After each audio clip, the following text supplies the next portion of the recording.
Hello everyone, my name is Martin de Jong.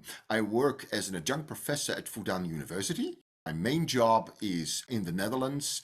I work as a scientific director of a research center called Erasmus Initiative for the Dynamics of Inclusive Prosperity. That's basically about reducing inequality in societies. I am a professor half of my time at the Rotterdam School of Management and half of my time at the Erasmus School of Law. It's a kind of interdisciplinary job where I'm expected to motivate people to do research on inequality and on inclusion across different disciplines. I hail from the field of public policy, and I've always been interested in urban planning and infrastructure planning. That is actually because my father was an urbanist, and we discussed this a lot when I was small.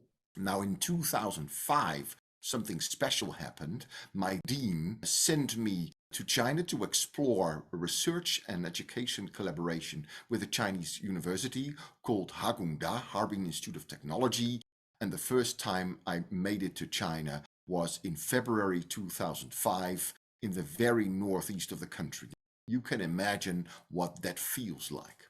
But it had such a deep impact on me that I kept coming back, and I made urban and infrastructure development my key topic of research. And I continued to do that at Delft University of Technology until 2018.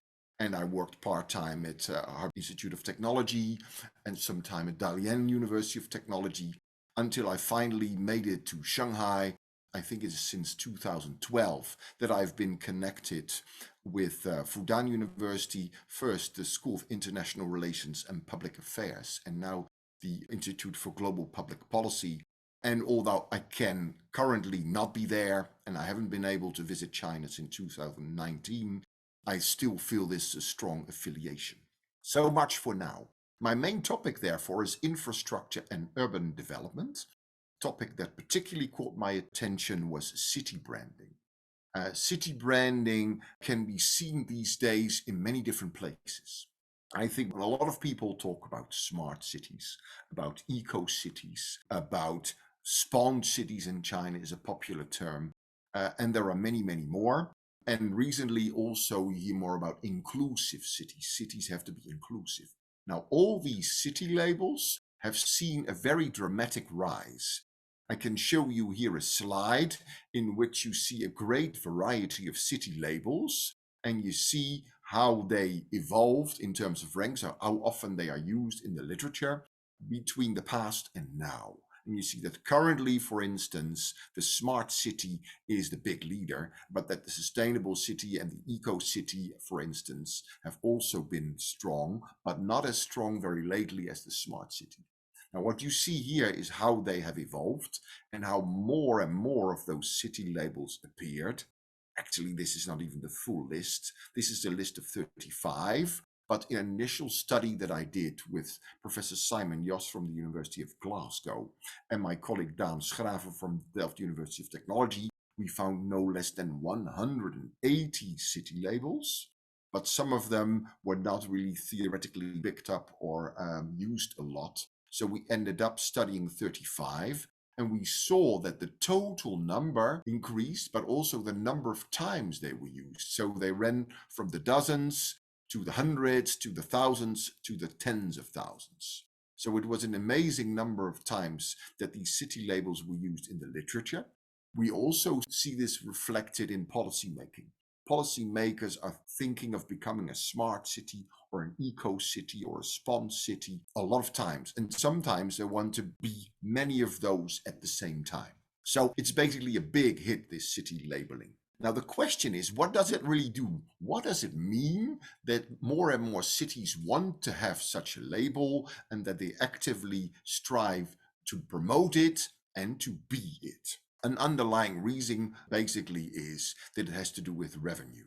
If you study public policy or public administration, the focus is often on what services government offers to citizens. So it's about the spending side of things. Although cities do receive income also from higher tiers of government or from other sources, external parties, actually they are heavily reliant on their own income, their own revenue too. Big sources of revenue can be, land finance. It's a very big thing in China, land finance for municipalities.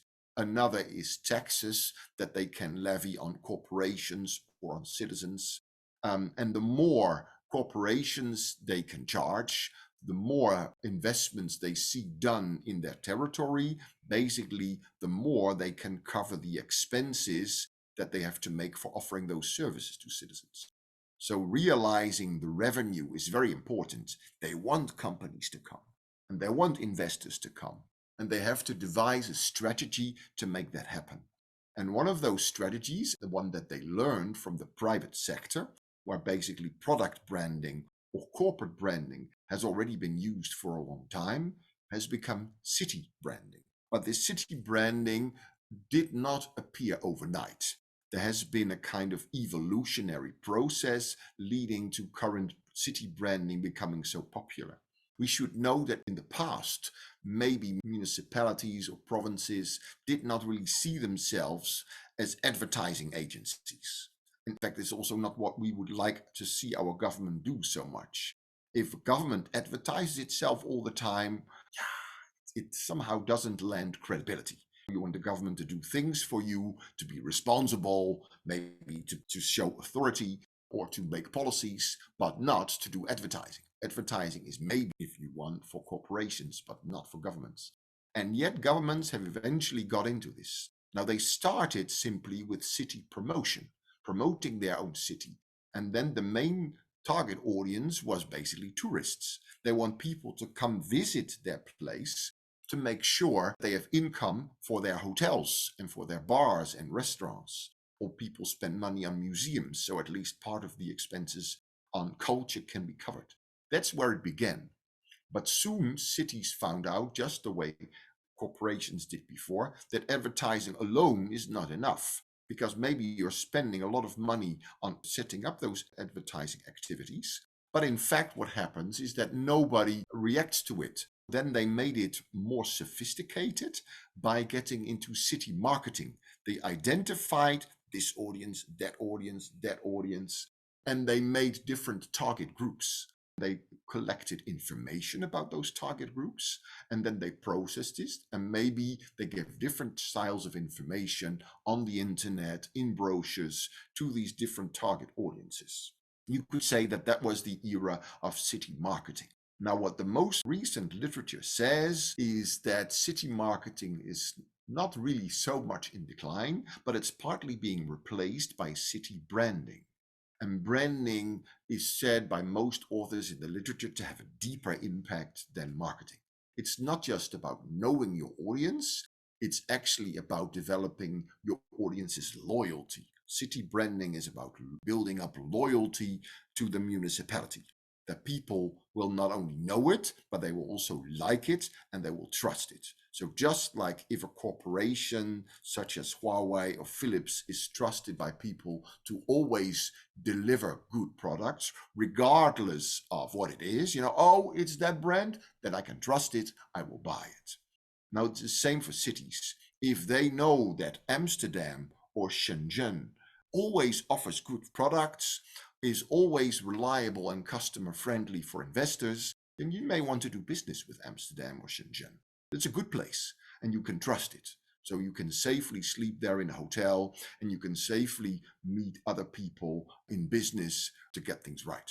Crime levels are not too high, people speak English, etc., etc. So city branding is about building loyalty. But it is not done overnight. In fact, cities that are more popular or more professional have an easier job building up that loyalty because people know about it. So the real task is maybe for the laggards to develop good reputation. Now, what does it take for branding to be good? Well, first of all, it must align the image that you're trying to create with the reality. And that means that stakeholders in the city or around the city and citizens and companies have to know this brand and share it. So preferably they have to have been involved in developing it.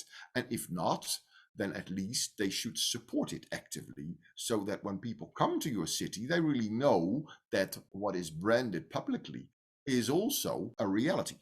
So an image should not diverge too much. It should be realistic. It can be ambitious, but it should be realistic. Now, what you can see here on a picture is obviously a person, an individual, looking in the mirror. Now, I would say that this is a very fine picture to demonstrate what branding is like. If you look in the mirror and you see yourself with makeup and beautiful clothes on, it's still you, but it's also how you would like to be or you think you can be.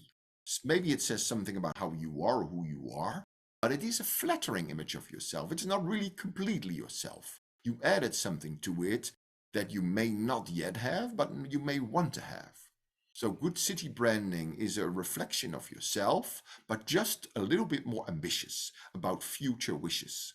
But it's also reflecting the present, and it should somehow have a story about the past, of how and where you originated, what your beautiful buildings are. So if you're from Shanghai, you include both the Bund, but also Pudong in the story to make sure, we have a rich history, but we also have a bright future.